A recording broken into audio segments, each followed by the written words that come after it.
So, if you're a grad student, or if you're like about to be a grad student, or if you want to like learn more about electrodynamics, let's say, you should come across this book called Classical Electrodynamics, third edition, by Jackson. Now the thing is, this book is quite infamous, in academia among students, being brutally, difficult. I mean, yeah, it is. It is difficult, and everyone has their own like horror story to say, like how Jackson, kept them up at night, so that they could just solve some question, that they had difficulty with for like 3 or 4 days, or at that. Now the thing is, it's a difficult book. It's a difficult book, and that shouldn't be taken as something like discouraging.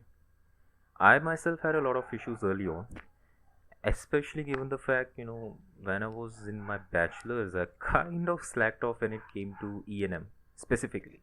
Others were like somewhat fine, but I didn't really like E&M, and I didn't really care enough about it, and I just passed through. I mean, not with bad grades per se, but again, I didn't really put much effort into learning the subject in depth.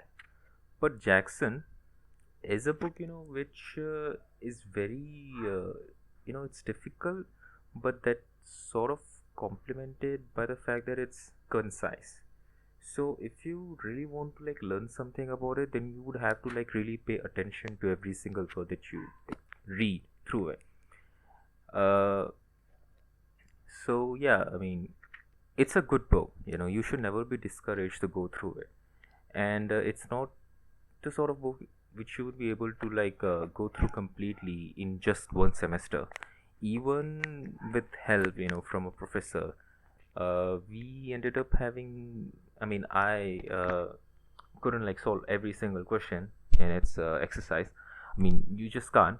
In our first semester, we dealt with like about first 7 chapters, to plane electromagnetic waves and wave propagation, and in Maxwell and Maxwell equation, magnetostatics, multipoles, and boundary value problems, electrostatics, and boundary value problem electrostatics, and electrostatics. The very first chapter. Now, I would strongly encourage you to not be like angry or disappointed whenever you come at a halt when you're trying to solve a problem in Jackson's. That's the whole point of it. That's why it's so rewarding when you eventually solve something, and whether like how much time you end up putting it, you would always like be learning new things when you're solving something.